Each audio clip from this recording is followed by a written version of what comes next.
de hoy vamos a tener esta breve reflexión.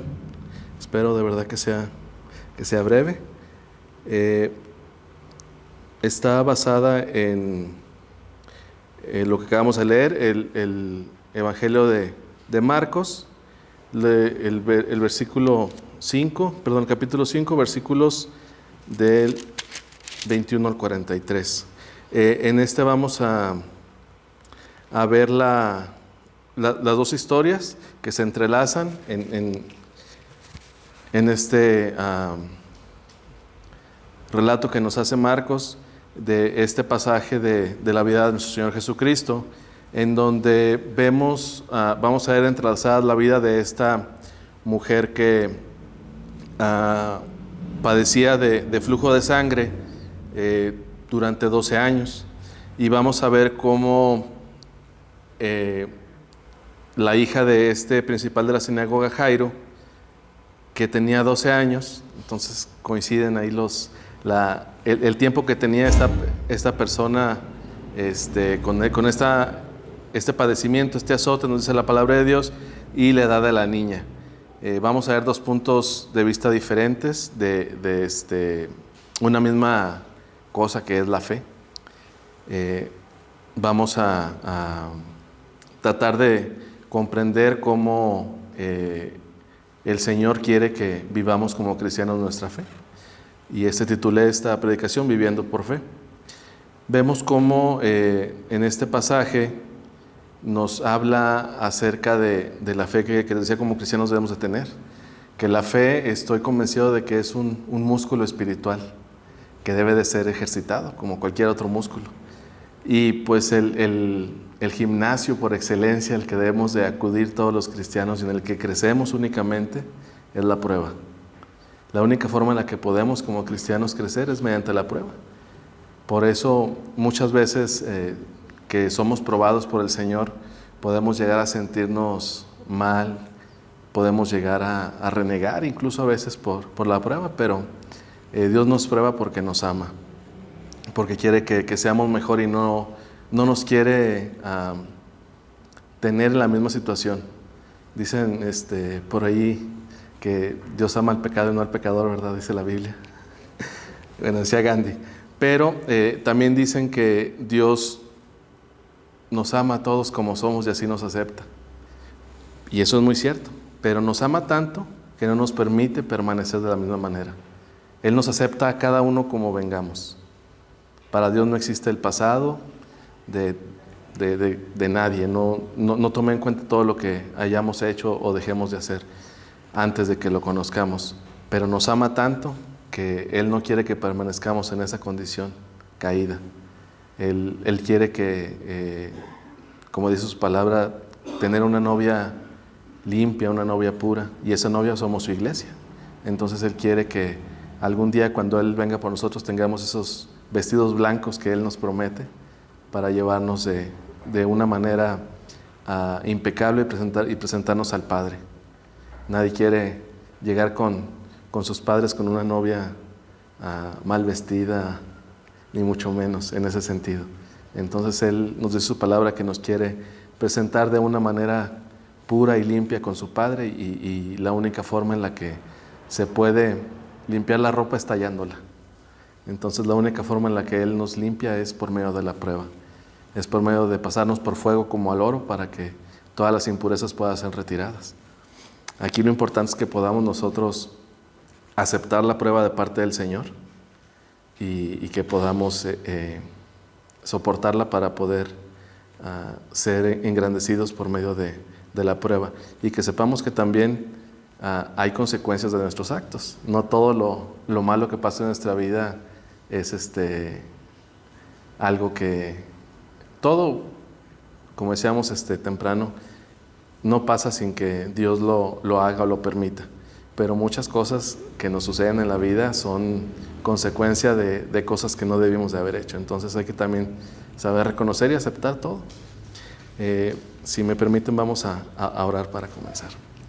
Señor nuestro y Padre nuestro, te agradecemos la oportunidad, Señor, que nos brindas de estar nuevamente en tu casa de oración. Gracias, Señor, porque nos permites tú podernos congregar como tu palabra lo manda, Señor, porque nos ayudas a estar aquí, Señor.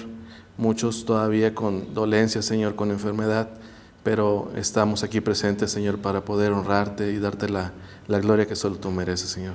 Te pedimos por todos aquellos que no pudieron venir, Señor, tú sabes los motivos de cada uno. Algunos están cumpliendo tu encomienda en otro lugar, Señor. Muchos otros la enfermedad no les permite asistir, Señor, y otros tienen algunas circunstancias que no les permitieron estar. Permite, Señor, que si es el desánimo, Señor, que puedan cambiar ese desánimo por sed y hambre de tu palabra, Señor, y que podamos todos venir hasta tus pies para poder escucharte, Señor, poder cumplir tu palabra. Te pido, Señor, que no sea la opinión de tu siervo la que se escuche este día, Señor, sino tu palabra, que todo lo que aquí se diga sea conforme a lo que tú mandaste, Señor, y que no se vierta opinión alguna de algún ser humano. Te pedimos, Señor, por todos nuestros hermanos, los que están pasando por sufrimiento, Señor, que tú les das la fe, Señor, para tener ese contentamiento y ese gozo, sea cual sea la circunstancia que estemos atravesando cada uno de nosotros, Señor. Te agradecemos y te pedimos todo en el precioso nombre de tu Hijo amado, Cristo Jesús. Amén. Entonces vamos a ver este pasaje, hermanos, y vamos a ver qué es lo que nos dice la palabra de Dios acerca de la fe, la definición que la misma palabra nos hace de la fe y algunos versículos que nos hablan de la fe. Yo encontré, así buscando rápidamente, 84 nada más. Entonces, no vamos a leerlos todos, pero es impresionante la cantidad de versículos que hablan de la fe, como la palabra tal, fe, o que mencionan algo acerca de creer, todo va relacionado a la fe. Vamos a leer unos poquitos.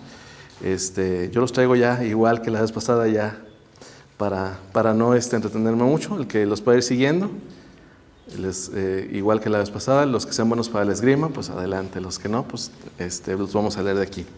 Dice Marcos 11:24: por tanto os digo que todo lo que pidiereis orando, creed que lo recibiréis y os vendrá. Efesios 3:16 y 17: para que os dé conforme a la riqueza de su gloria el ser fortalecidos con poder en el hombre interior por su espíritu, para que habite Cristo por la fe en vuestros corazones, a fin de que arraigados y cimentados en su amor. Hebreos 11:1, esta es la definición que nos da la palabra de Dios acerca de la fe. Es pues la fe, la certeza de lo que se espera, la convicción de lo que no se ve. Segundo a los Corintios 5:7, porque por fe andamos y no por vista. Romanos 15:13, y el Dios de esperanza os llene de todo gozo y paz en el creer, para que abundéis en esperanza por el poder del Espíritu Santo. Santiago 1:6, pero pida con fe, no dudando nada, porque el que duda es semejante a la onda del mar, que es arrastrada por el viento y echada de una parte a otra. Y tenemos Hebreos 11:6, Juan 11:40, Marcos 9:23, Santiago 1:3, Primera de Pedro 1 del 8 al 9, Mateo 21:22. Son muchísimos. Yo les digo, encontré así 84, pero debe de haber más. Porque pues básicamente la palabra de Dios nos habla acerca de creer, de que todo lo que esté escrito lo creamos, para empezar. Entonces vamos a tratar de hacer una prediclase. Vamos a tratar de ir escudriñando estos versículos. Toda la palabra de Dios es muy interesante, pero ahora que me hizo la invitación el hermano Jonás, traté de buscar algún tema y dije, pues la fe, dije, ahí no fallamos con esa. Y encontré este pasaje y, hermanos, es sumamente interesante y hay mucho que desmenuzar de esos pasajes. Lo había leído, pero no lo había estudiado, así como esta vez. Y es impresionante la cantidad de aristas que tiene esto. Vemos cómo nos habla acerca de dos personas, de dos tipos de fe. Y algo muy interesante aquí es que la mujer, esta que tenía este flujo de sangre, había estado durante 12 años padeciendo de este padecimiento, vale la redundancia. Una enfermedad que la separaba socialmente en su entorno judío.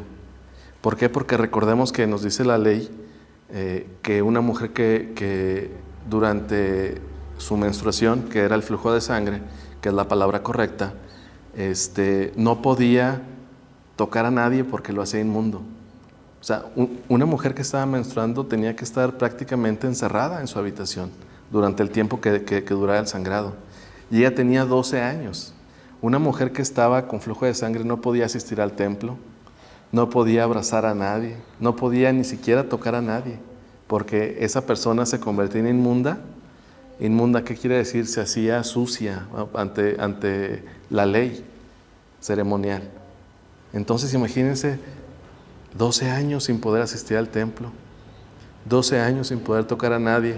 No nos menciona la palabra de Dios si la persona esta estaba casada o ahora soltera, pero me imagino que para ese tiempo, si estuvo casada, ya le habían dado carta de divorcio, quiero pensar, porque 12 años sin siquiera poder tocar nada del marido, o sea, porque no podían tocar un plato, porque el plato no lo podía tocar nadie, porque se hacía inmundo ante la ley. Entonces era una situación terrible. Y nos menciona la palabra de Dios que además todo lo que tenía lo había gastado en médicos, porque trataba ella de curarse. Y nos dice algo muy triste, que se gastó todo su dinero en los médicos, pero además, en lugar de mejorar, empeoró. ¿Y cuántas veces, hermanos, nosotros, al igual que esta mujer, dejamos al final al Señor? ¿Cuántas veces en lugar de buscar primero al Señor, debería ser nuestra reacción como cristianos en automático? Tengo un problema, oro. Es lo primero que debemos de hacer. Y muchas veces tengo un problema económico, híjole, a ver, voy al banco a ver si me hacen un préstamo. Digo, no está mal, Dios no quiere que nos sentemos a que nos caiga todo del cielo. Pero ¿cuántas veces antes de ir al banco debimos de haber orado para ver si era lo que Dios quería que fuéramos al banco? Por poner un ejemplo. Y ahora con la salud, ¿cuántas veces oramos, le pedimos a Dios hasta que ya el médico no pudo con la enfermedad? Y esto lo vemos mucho en el mundo, pero desgraciadamente también lo vemos en la vida del cristiano, que a veces dejamos a la oración y al Señor como una tabla de salvación al final. Ya cuando nos cansamos de nadar con nuestras propias fuerzas, ya nos agarramos de la oración. Y muchas veces es cuando funciona. Esto no quiero que se malentiendan y que este pasaje nos haga ver que depende de la fe que tengamos para que se hagan las cosas. Porque quizás si lo leemos de una manera superficial, se pueda entender que la medida de la fe es lo que hace que la gente sane o salga de los problemas. Y recordemos que la fe está atada y depende de la voluntad del Señor. No porque tengamos una fe muy pequeña no se va a hacer, o porque tengamos una fe muy grande se va a hacer. Va atada a la voluntad del Señor. Y puede que tengamos una fe muy grande, pero si no es la voluntad del Señor, no va a pasar. Y puede que tengamos una fe pequeña, pero si es la voluntad del Señor, va a suceder. Entonces, no perdamos de vista esta dependencia y esta necesidad de estar a los pies del Señor para cualquier situación. Vemos cómo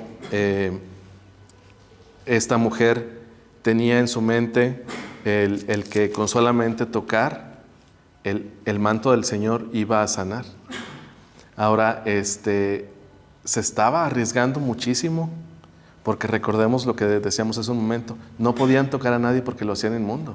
Se estaba arriesgando incluso hasta que la mataran a pedradas por para empezar, tocar a un hombre que era muy mal visto. Y tocar a un hombre estando en la situación que ella estaba era más mal visto. Entonces se estaba arriesgando mucho, pero esto nos dice que era una persona que tenía una desesperación enorme por la sanidad. Dicen varios comentaristas que después de 12 años quizás su hemoglobina ya era muy baja, quizás tenía anemia por todo este problema, y las hermanas que están en el ramo de la salud saben esto. O sea, si con un poco de tiempo que está una persona sangrando, incluso hay personas que después de una herida en un accidente, a los pocos minutos pierden la vida por la pérdida de sangre. Entonces imagínense 12 años de ese flujo constante de sangre. Entonces dicen algunos comentaristas estudiosos de la medicina también que posiblemente tenía anemia, era una persona con un semblante muy demacrado, muy débil. Entonces, me imagino que su desesperación era enorme por lo que nos dice la palabra de Dios que hizo. Entonces, vemos cómo, regresando a la historia en primer lugar, llega esta persona que era el principal de la sinagoga. Nos dicen los comentaristas también que el principal de la sinagoga era una persona que tenía muchísimo poder político, poder religioso, que a pesar de que eran laicos, no eran parte de los sacerdotes, pero eran tan importantes que el principal de la sinagoga era la persona que escogía el rollo que se iba a leer ese día. Recordemos que la sinagoga no era lo mismo que el templo. La sinagoga era un lugar donde se reunían los judíos a estudiar los rollos de la ley, la palabra del Señor. Entonces, este principal de la sinagoga era el encargado de escoger lo que se iba a leer ese día. Era una persona súper poderosa en el contexto judío. Y recordemos que, como vimos en la clase de esta mañana, ¿quiénes eran los principales enemigos y detractores del Señor Jesús? Los sacerdotes y religiosos y los ancianos. Entonces, él estaba dentro de ese grupo. No quiere decir que todos eran enemigos de Dios, sino los grupos, porque recordemos que varios de estos personas del Sanedrín ayudaron al Señor Jesucristo durante su ministerio. Entonces, pero sabemos que por el hecho de compartir las ideas de nuestro Señor Jesucristo y de seguirle, eran repudiados. Entonces, él se estaba arriesgando a el repudio y hasta a perder su puesto por acercarse al Señor Jesucristo, porque vemos que además nos dice la palabra de Dios, lo vio y se postró, se arrodilló ante él para pedirle que fuera a ver a su hija. Algo que me parece muy, muy interesante, ¿recuerdan cuando este centurión romano tiene enfermo a uno de sus siervos? ¿Alguien recuerda? Cuando va un centurión y le pide al Señor que salve a su siervo. El pasaje nos dice, parafraseando, que va y lo busca y le dice: Jesús, vamos a tu casa. ¿Y qué le dice el siervo? El centurión. Le dice: no soy digno de que entres en mi casa, pero una palabra tuya bastará para que se salve. Entonces, vemos cómo después el Señor les dice que no ha visto entre los judíos una persona con ese nivel de fe. Y ahora vemos aquí cómo se representa esto. ¿Por qué? Porque Jairo, el principal de la sinagoga, le pide al Señor que vaya a tocar a su hija para que ella sane. No tiene quizá la fe suficiente para decirle lo que le dijo ese centurión: Señor, tú dilo y va a sanar, o sea, nada más quiero que tú lo digas.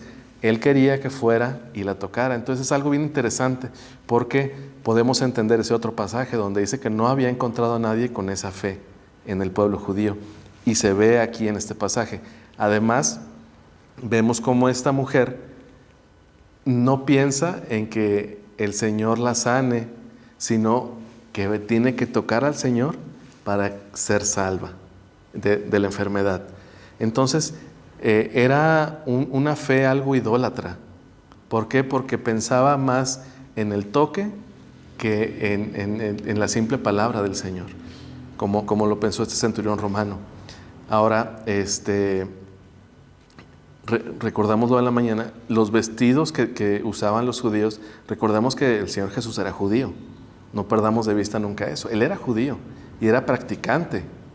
No era nada más nacido dentro del pueblo judío. Él era practicante porque conocía la ley, y desde muy pequeño él era asistente y practicante de la religión judía. Entonces muchas veces perdemos de vista esto, que él era aparte. Era aparte porque era santo, como debemos de ser nosotros, pero era parte del pueblo judío. Por eso él llegó primero a los judíos y él seguía toda la ley judía, porque él lo dijo. Él no vino a cambiar la ley, él vino a cumplirla completamente. Entonces no perdamos de vista eso. Algo bien interesante que nos comentan los comentaristas, o a la redundancia, es que los vestidos que utilizaban, las túnicas que usaban, tenían en la parte de abajo unos bordados especiales que eran recordatorios acerca de la ley. Recordemos que eso ya eran costumbres, no viene en la palabra de Dios, pero están dentro de las ordenanzas del pueblo judío. Entonces, quizá por eso esta mujer quería tocar el manto, pensaba que con solo tocarlo iba a tener algún poder especial. Y vamos a ver más adelante que el Señor la saca de ese error. Ahora dice la palabra de Dios que Jairo se postra a sus pies, se arrodilla por la desesperación, incluso sin interesarle, sin importarle si iba a perder su puesto, si iba a ser repudiado, si iba a ser mal visto por las demás personas con las que él convivía, por acercarse al Señor Jesús, y de la forma en la que se acercó, porque no se acercó, como dicen coloquialmente, en lo oscurito, o sea, enfrente de toda la gente. Él se acerca, se postra públicamente ante él y le pide. Y esto nos habla una vez más de que la fe de los cristianos no puede ser una fe personal y una fe escondida. Nuestra fe debe ser pública.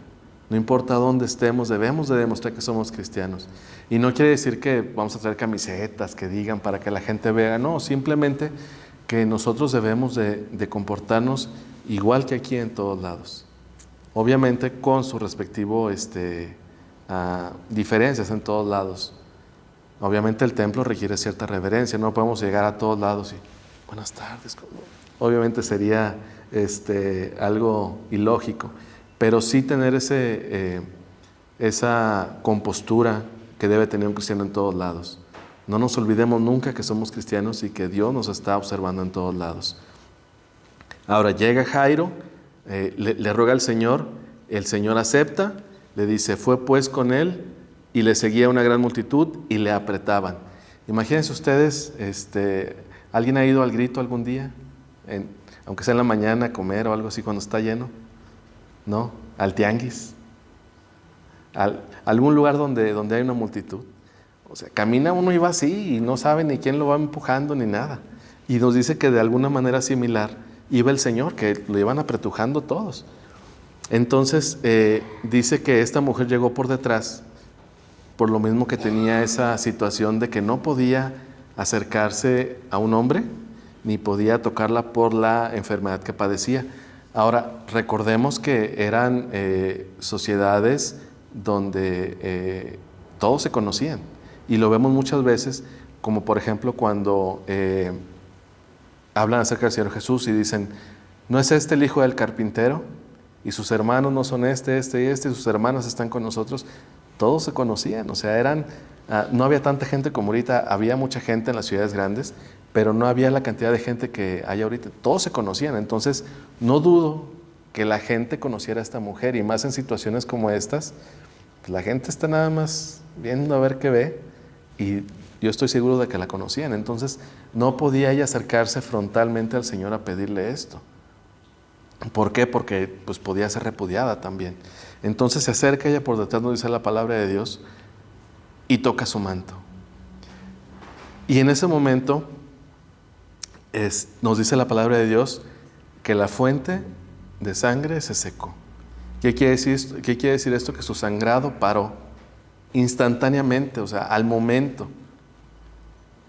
Y vemos cómo el Señor Jesús de momento se paró y dijo, ah, caray, algo pasó aquí. Y pregunta, ¿alguien me tocó? ¿Quién me tocó? Y los apóstoles, como ya hemos visto en otras ocasiones, eran un poquito irreverentes.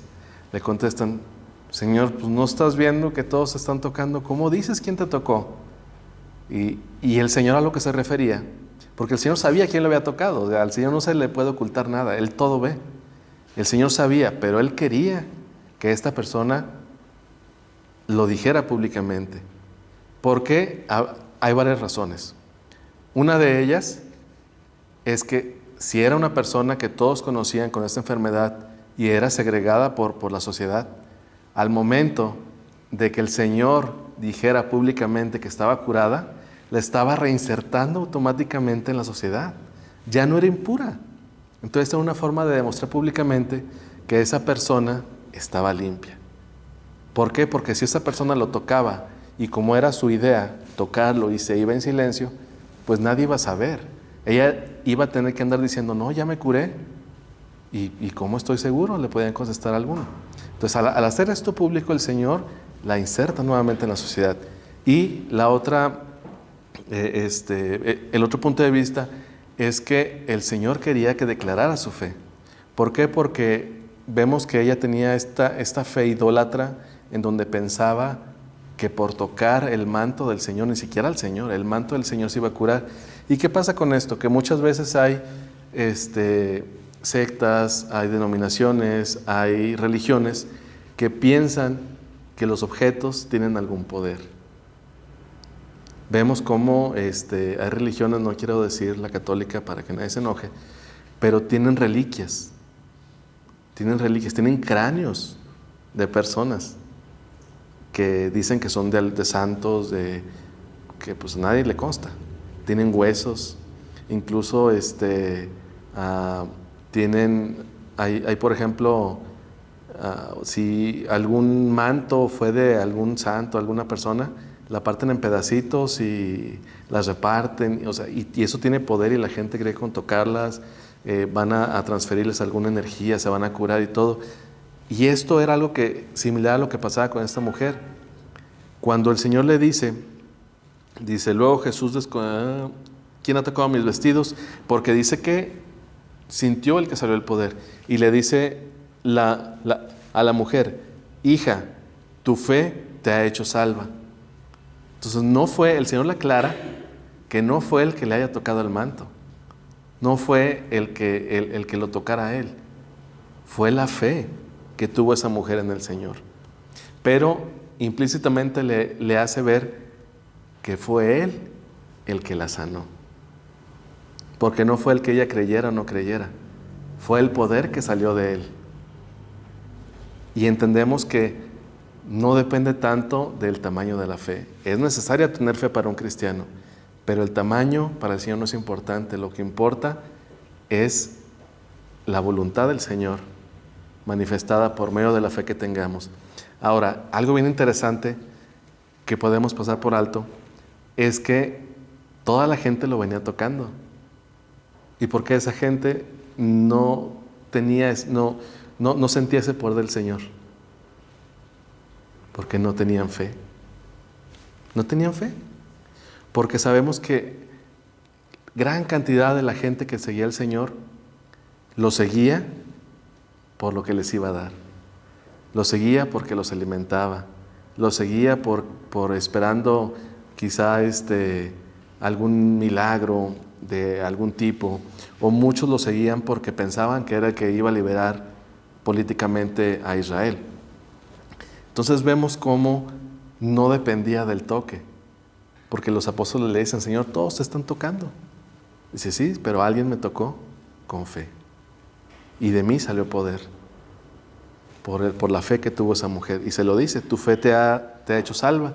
Ve en paz y queda sana de tu azote. Ahora, en este pasaje perdimos de vista a Jairo. Jairo iba rogándole al Señor porque su hija se estaba muriendo. Ahora, vemos cómo, otro punto de vista, la fe debe tener paciencia. No nos dice la palabra de Dios cómo actuó Jairo al ver que el Señor se detuvo a atender a esta mujer, porque habló con ella, preguntó quién, no es algo que pasara muy rápido, me imagino. El que preguntó primero quién me tocó y estaba buscando, porque él sabía quién lo había tocado y buscaba a esta mujer hasta que ella se paró y le dijo que ella lo había tocado, se hizo público, le dijo que era salva, que fuera en paz, y Jairo estaba esperando. Ahora yo me puse a pensar, digo, si yo voy al seguro con mi hijo muy enfermo y llega alguien que le duele la muela o algo así, ya a lo mejor yo no reaccionaría muy bien. Si el doctor sale y, a ver, venga usted, vamos a atenderlo primero. Digo, no que no fuera grave lo que tenía, pero era algo crónico. Tuvo 12 años, podía esperar media hora en lo que el Señor iba y curaba a Jairo que se estaba muriendo. Pero el Señor no actúa a la hora que nosotros decidimos que actúe. ¿Recuerdan cuando murió Lázaro? Que le avisaron que estaba muy grave. No fue a buscarlo, se esperó. ¿Por qué? Porque sabemos que en ese momento el Señor lo que pretendía era que pasaran esos días ceremoniales y no hubiera forma alguna que dijeran que estaba vivo. porque recordemos que tiene que pasar un cierto tiempo para que empiece la putrefacción. Y recordemos que cuando llega con Lázaro, Lázaro ya olía mal.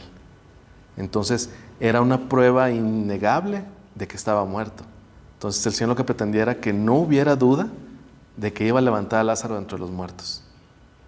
Entonces Jairo espera, porque no nos dice que no lo haga. Entonces suponemos que Jairo esperó, y en ese momento, cuando Jesús despide a esta mujer del flujo de sangre, llega alguien. Cuando dice la palabra de Dios, mientras él aún hablaba, vinieron de la casa del principal de la sinagoga diciendo: tu hija ha muerto, ¿para qué molestas más al maestro? Vean la crueldad de esta persona. En lugar de darle la noticia de alguna manera, le dicen: oye, ya déjalo en paz. Ahora eso demuestra que tenían fe en Jesús, pero no en que resucitara una persona. Tenían algo de fe en Jesús nada más. Que le dijo: no, pues ya se murió, ya él no puede hacer nada. Y Jesús le dice a Jairo, le dice: no temas, cree solamente. Entonces vemos cómo Jesús lo calma, porque quizás se debe haber descompuesto, cualquiera en su lugar nos hubiéramos descompuesto. Y nos dice la palabra de Dios que no permitió que nadie más de los que iban en esa multitud lo siguiesen, excepto Pedro, Jacobo y Juan. Nada más ellos. Recordemos que todavía no era, no quería el Señor que sea tan público todo esto de los milagros. Nos dice la palabra de Dios que llega a casa del principal de la sinagoga y vio el alboroto y a los que lloraban y lamentaban mucho. Ahora nos comentan, nos dicen, los comentaristas, que como todavía en algunas partes yo aquí he visto en el sureste de México, se utiliza todavía mucho las plañideras.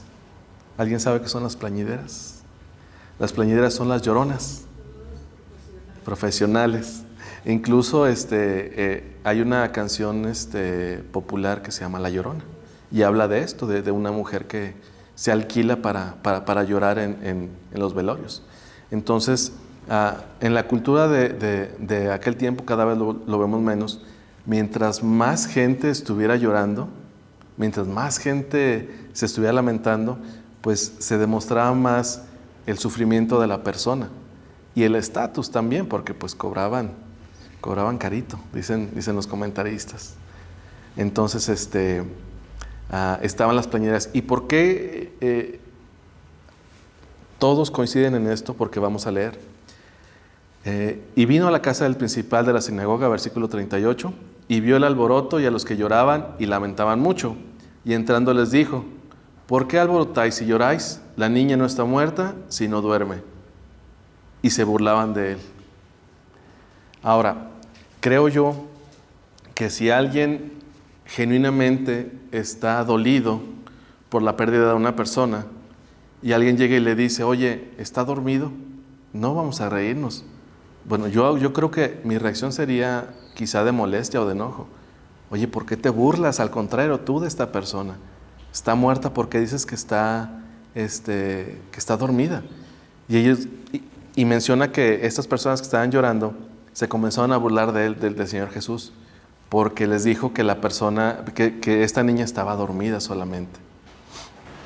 Entonces, nos dice que el Señor Jesús echó a todos fuera, que tomó al padre, tomó a la madre y a los que estaban con él, que eran Pedro, Jacobo y Juan, y que entra en la habitación de la niña. Dice: tomando la mano de la niña, le dijo: Talita cumi, que traducida es: niña, a ti te digo, levántate. Ahora, algo interesante que leí. Hay dos puntos de vista para esto. Uno es que Jesús la resucitó y le habló, o sea, le dio la vida y le habló, o desde la muerte ella lo pudo escuchar. Y cualquiera de los dos es impresionante, pero creo que el Señor tiene el poder de que su voz, de que su palabra traspase cualquier medio, cualquier ámbito espiritual, y podamos escuchar su voz si estamos dispuestos a hacerlo. El Señor le habla, la niña se levanta Y nos dice, y andaba pues tenía 12 años. ¿Qué quiere decir? Que pues tenía vitalidad, que es una edad en la que no se están en paz. Todos los que han tenido hijos de esa edad saben que es una edad difícil, una edad que muchos no pasamos, se quedan ahí en la pubertad. Y que se espantaron grandemente los padres de la niña, y se espantaron mucho Pedro, Jacobo y Juan, porque dice que se espantaron todos. Ahora, ¿por qué el Señor específicamente permitió que Pedro, Jacobo y Juan, que eran parte de este círculo íntimo, estuvieran presentes durante este acontecimiento? Recordemos que poco después de esto, Jesús les dice acerca de lo que va a padecer, de que va a morir. Pedro más adelante le dice que pues Él va a estar con él siempre, que no lo va a negar. Entonces, quizá el Señor pretendía que estas personas vieran el poder que el Señor tenía, que supieran, que reconocieran, porque recordemos que más adelante Pedro le dice, cuando Jesús le pregunta, ¿ustedes quién dicen que soy? Quizá esto ayudó para que Pedro reconociera que Él era el Mesías, que Él era el ungido, que era el Cristo. Entonces, no sabemos el motivo, pero tenía planes el Señor para cada uno de ellos, y más adelante en la palabra de Dios lo vamos a ver. Y algo bien interesante es que dice en el versículo 43, que es el último pasaje, dice, pero Él les mandó mucho que nadie lo supiese, y dijo que se le diese de comer. Y es bien importante, hermanos, cómo reconocemos que el Señor está al pendiente de todo lo que necesitamos. El Señor no solo se preocupó por el bienestar físico de esta niña que reviviera, no solo se preocupó porque no sufrieran sus padres, no solo se preocupó porque ella sanara de esta enfermedad momentánea que tenía, porque obviamente la niña en algún punto tenía que morir, al igual que la mujer, porque la vida del ser humano es finita, se termina, se acaba. Esta sanidad, esta salvación que el Señor otorga es momentánea en este mundo, pero tenemos una promesa de que todo lo que el Señor nos ha prometido en su palabra, aunque no lo veamos en este mundo, Él lo va a cumplir en su reino. Por eso debemos de tener paciencia como la tuvo Jairo, como la tuvieron muchas personas, y esperar las promesas del Señor, esperar a que se cumplan en su debido tiempo. No podemos nosotros ordenarle al Señor cuándo queremos que se hagan las cosas, ni siquiera lo que queremos, porque no sabemos nosotros qué necesitamos. El único que sabe lo que necesitamos y el único que sabe lo que necesita que pase en nuestra vida para que sus planes se lleven a cabo es el Señor. Y aquí el Señor vemos cómo se preocupa también por su cuerpo físico, además de la sanidad que le dio. ¿Por qué? Porque dice que le den de comer. Y el Señor siempre está al pendiente de nosotros, y nos dijo en su palabra, dijo, las aves del campo no tienen graneros y comen. Las plantas no hilan y se visten mejor que Salomón. Entonces, el Señor nos promete que todo lo que necesitemos materialmente, incluso eso Él lo sabe y nos lo va a dar antes de que lo pidamos. Pero el Señor se agrada de nuestra oración, se agrada de nuestra súplica, de nuestras peticiones, de nuestra dependencia hacia Él. Él quiere que tengamos una fe activa, no solamente que digamos que creamos en Él, sino que lo demostremos con hechos. Y vimos en la clase que lo más importante no es lo que digamos que hacemos, sino lo que en realidad hacemos. Y que nosotros podamos, con hechos, y al ser congruentes con nuestras acciones y con lo dicho, podamos demostrar la fe que tenemos en el Señor. No decir que yo dependo del Señor y ando viendo a ver cómo soluciono mis problemas. Obviamente tenemos que trabajar en buscar alguna solución en lo que tiene una solución de este mundo. Acabándose eso, dependemos totalmente del Señor. Y es a Él al que debemos acudir en primera instancia para poder solucionar estos problemas que tenemos. Hermanos, no quise que esto se alargara mucho. Fue una reflexión breve, pero espero que a todos nos sirva, que a todos nos deje algo para pensar durante la semana, que podamos saber que es básico que tengamos fe, que aceptemos las pruebas que el Señor nos manda, que reconozcamos que Él es el único que puede solucionar cualquier problema que tengamos, que no dudemos en orar, que no dudemos en pedir la oración de los hermanos intercesora, porque el Señor se agrada de esto. Sabemos que no porque oren más personas el Señor va a decir, ya están orando muchos, ahora sí lo voy a conceder. Obviamente no sucede eso, pero el Señor se agrada de que el pueblo de Dios se una en las peticiones que tengamos. El Señor se agrada de ver la unidad que tengamos como iglesia para solucionar cualquier problema, cualquier dificultad, si es que el Señor así lo desea, conforme a su voluntad. Y sobre todo que dentro de esa misma oración, además de pedir la solución del problema, pidamos paciencia, pidamos sabiduría, pidamos contentamiento con la resolución que el Señor nos dé. Porque recordemos que el Señor siempre contesta, pero hay 3 formas. Él contesta a una oración sí, contesta a una oración no, y contesta a una oración todavía no. Entonces tengamos paciencia, oremos, pidamos la oración y sobre todo tengamos esa dependencia del Señor. Dios les bendiga.